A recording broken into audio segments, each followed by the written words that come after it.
Chapter 88. Harriet the Spy. Okay, horse tits, you've led us about a mile across and half of one down. The hell is going on? Ground level is supposedly a deadly, dangerous slum, Koa demands as he tosses Reggie's dropped rifle back to the man who sheepishly takes it but does not stop fiddling with his new toy. It all came together when I saw the cars. We were in a textbook umbral organization ambush. We needed out. Lavender pants as Reggie hooks a strap to his rifle and slings it over his back so he can keep toying with the endless barrage. Wait, aren't they one of the descendant organizations of the Dark Cabal pirates? Harriet asks. There had been a lot of information to scan through and she was only up to about 75% retention with her speed reading. Yes, they are Tarita, Lavender says, then sees the looks of confusion on the men. She coughs into her hoof somewhat to clear her throat. The Dark Cabal pirates were the worst of the worst in the last 400 years. The organization lived an unnaturally long time due to using brutal axiom techniques, so its abused lower ranks were unable to even think of betraying the upper ranks. A massive fleet of bloodthirsty maniacs that expanded hard and fast with every raid, growing strong enough to challenge any army that was sent against them in no time at all. To make it worse, their army was composed of almost nothing but hostages.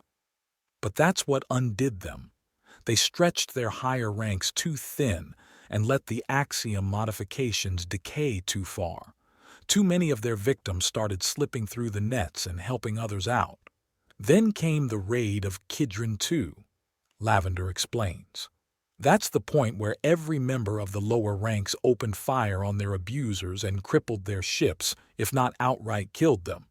Most of them at that point surrendered and went back to their old lives with a lot of therapy.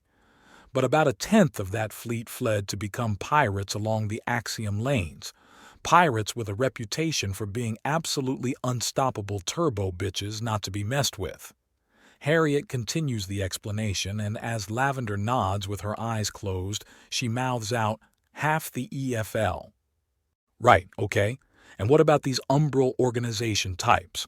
So they've got a strong pedigree. What about them themselves? They've got nice hardware and apparently practice battle strategies. But what are we up against? Koa asks, as Amadi scans the nearby area, while Reggie finally disables the tracking beacon on his new toy. Not all the upper ranks were killed. Some survived and grew smarter. They went into organized crime, with the umbral organization being the biggest group of the raging egotists. However, they may be raging lunatics, but they've learned from their mistakes. They know how to hide their agencies, and the official word out is that the umbral organization does not exist. Any report that has them in it gets lost somewhere on the way. Their claws are in power, and a lot of the organization's good granny, my own organization, was in case you guys were an umbral organization plot, Lavender explains before gasping at her own confession and sucking her own lips in as if that were to somehow unsay the words that just spilled out. And what's the verdict? Reggie asks as he does a scan of the environment. Ground level is far from welcoming to anyone. What people there are have more gang tattoos and piercing than actual clothing, and the clothing is so torn and tattered it's either the height of fashion down here or these people are miserably poor. Possibly both, as a lot of them are packing some fairly scary weapons where others have rusty chunks of sharpened metal. Everyone is armed to the teeth, and despite being down here for maybe 5 minutes tops, there's already several small gangs forming up to make a rush at them. I don't know, Lavender says. We need to move. Whether or not Umbral follows us down here, we're far from safe. Koa remarks. Safe, oh darling, you're more than... A woman in a green mohawk with about a solid pound of metal impaling her face says, sauntering up with a vicious serrated machete waving in one hand. She stops dead when Reggie turns the endless barrage to her, and she goes very, very still. Boss lady, you're the local. I'm still new to Centris and have never been to the lower levels, let alone ground level, Harriet says, and Lavender looks to all of them as they look back. There's the distant sound of approaching sirens, and that seems to make up her mind for her. She nods. Okay, fine. Let's do this, Lavender says. This way, hurry. Where are we going? Harriet asks. There are back alleys here where the spires meet that you could lose anything in. I memorized them as a self-study project some years ago. These old smuggler tunnels are covered in triite and block all kinds of scanners and even axiom techniques. We get in and they have no idea where we show up next.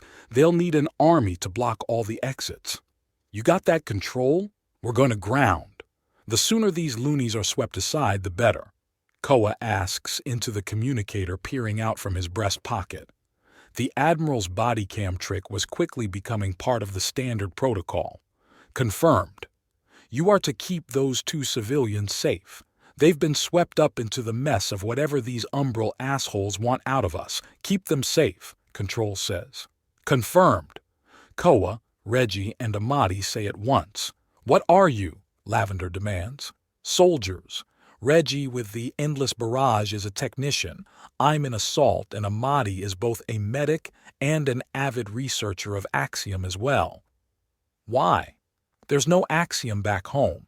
The idea I can spin illusions like the spirits of legend, that I can do outright magic, it is incredible, Amadi admits as he continues to scan the area.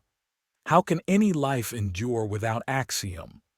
Harriet demands to keep her cover up. With a lot of backups, reinforcement, and it takes a long time to get going, all of which humans have, Reggie remarks.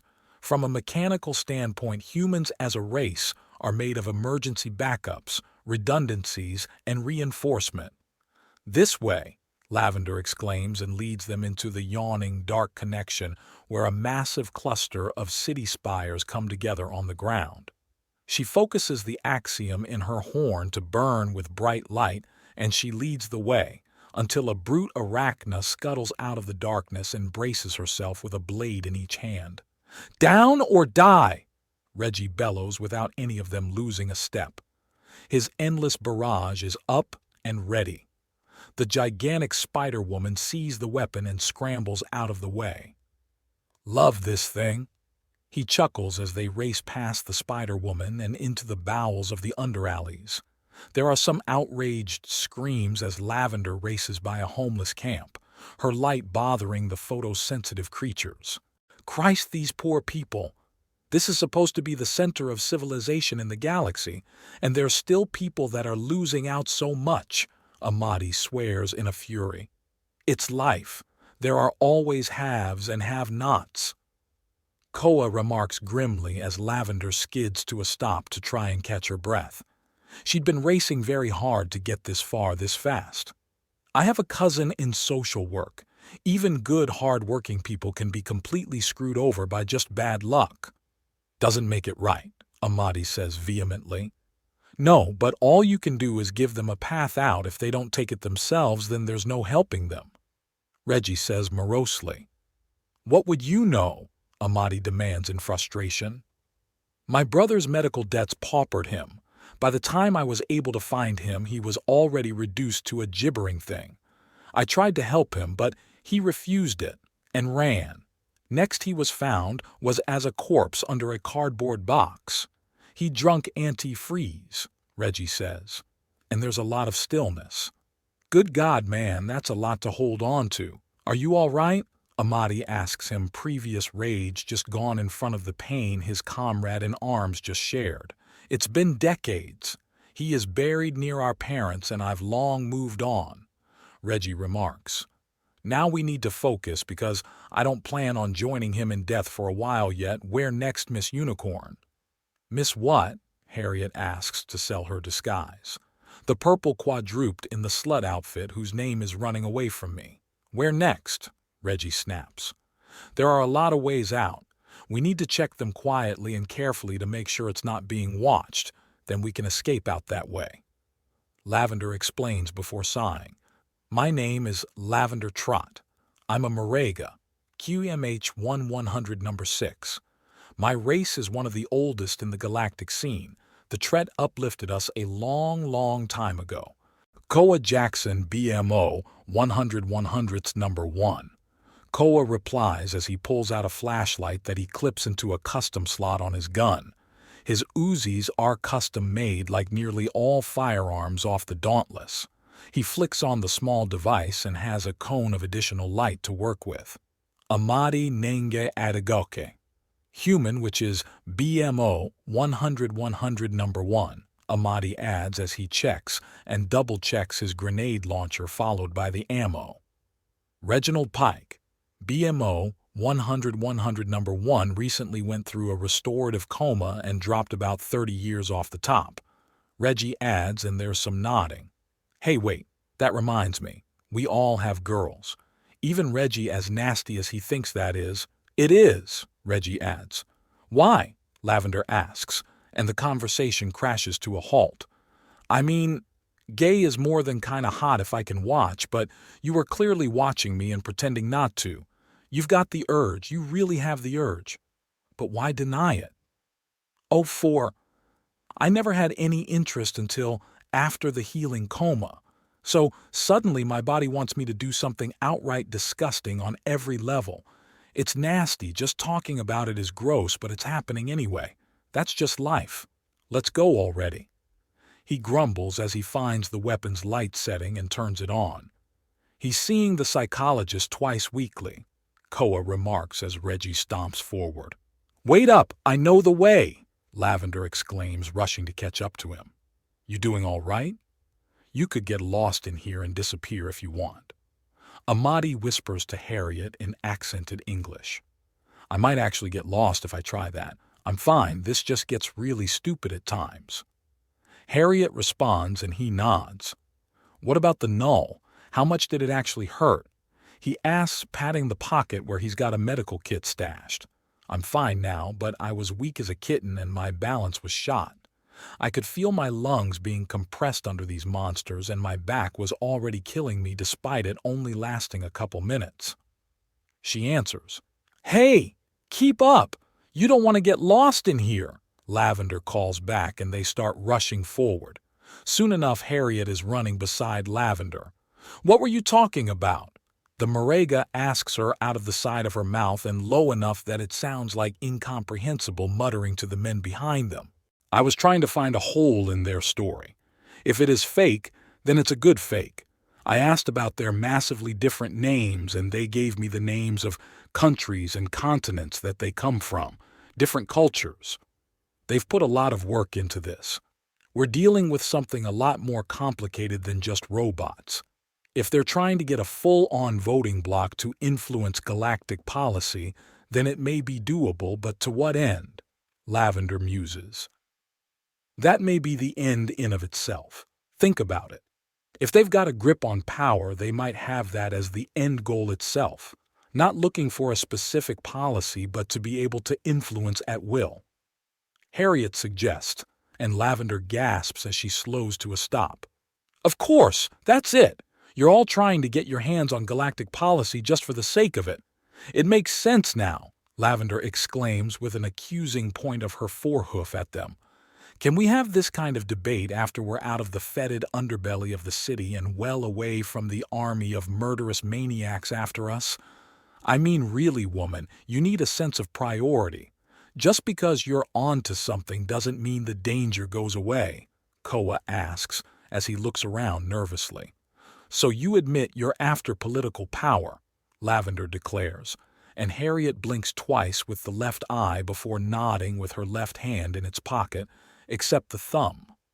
Amadi takes a deep breath as he recalls the little rehearsed speech. Of course we are. We finally break out into the galaxy at large and find ourselves in the middle of a corrupt cesspit of backstabbing and double-dealing. We need as much political power as soon as possible, or our entire species will be snatched up and thrown in chains the moment we exit cruel space. It may be a swirling vortex of doom and damnation to your species, but it's been a defensive barrier for my kind. We're too divided, too weak, and in too untenable a situation as a species to be doing anything but working to reverse those issues. Amadi roars at her, and her ears go flat in shock. You, Lavender stammers out as she backs up a little, her mind churning so hard that Harriet can outright hear it. Uh, Boss lady? Gentlemen, I think we've attracted some attention.